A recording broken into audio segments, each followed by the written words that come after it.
Assalamualaikum warahmatullahi wabarakatuh. Pada pertemuan kali ini saya akan membahas tentang kedudukan titik, garis, dan bidang dalam ruang. Matematika Umum kelas 12 MIPA SMA Negeri 2 Kota Bogor. Jenis-jenis kedudukan titik, garis, dan bidang dalam ruang. Yang pertama, kedudukan titik dan titik.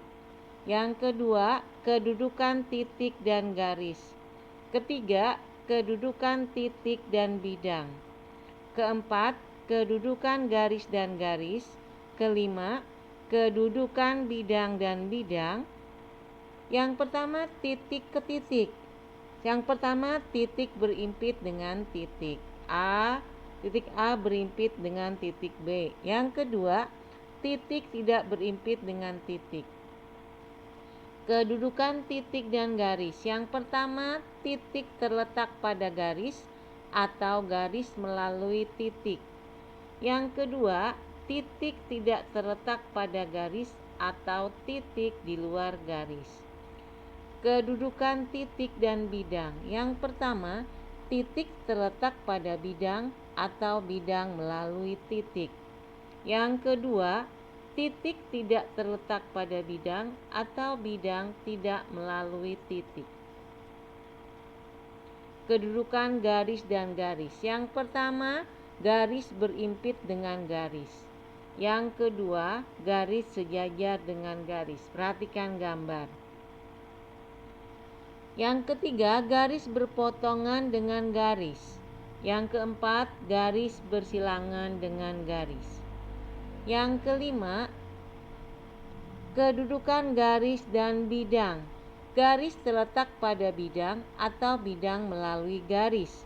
Kemudian garis sejajar bidang atau bidang sejajar garis. Yang ketiga, garis terletak pada bidang atau bidang melalui garis.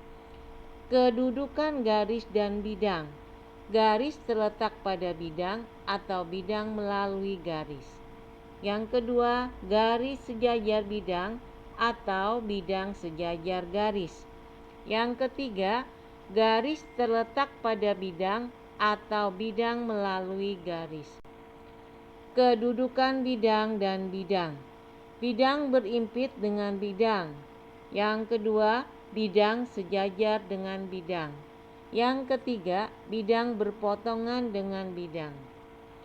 Teori kedudukan titik, garis, dan bidang dalam ruang.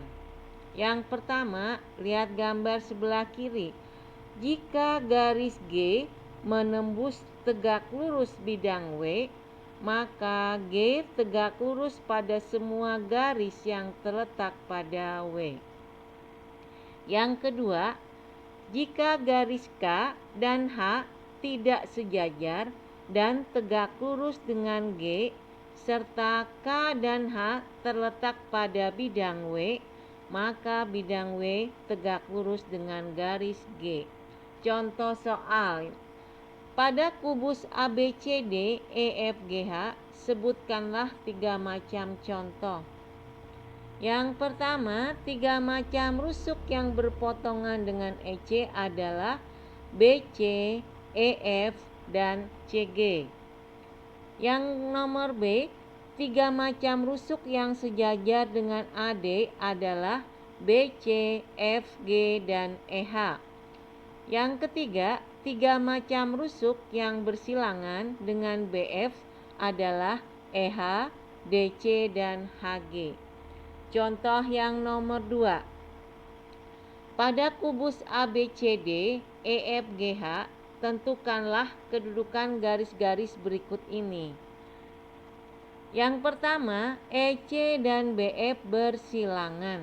Yang kedua, EC dan DF berpotongan. Dan pertemuannya itu adalah satu titik.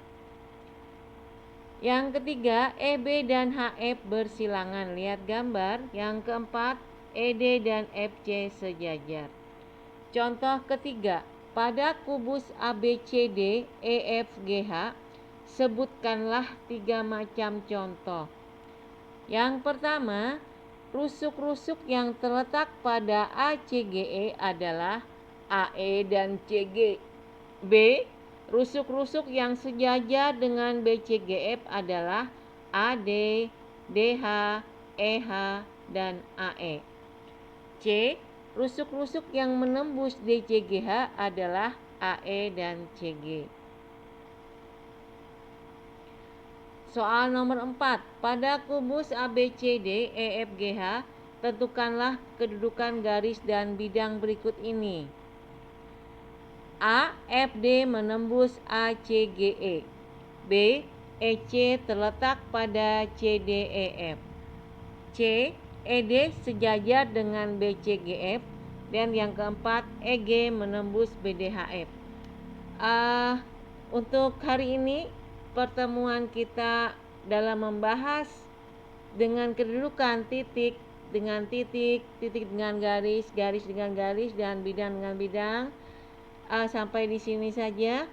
Kita sampai ketemu pada pertemuan berikutnya.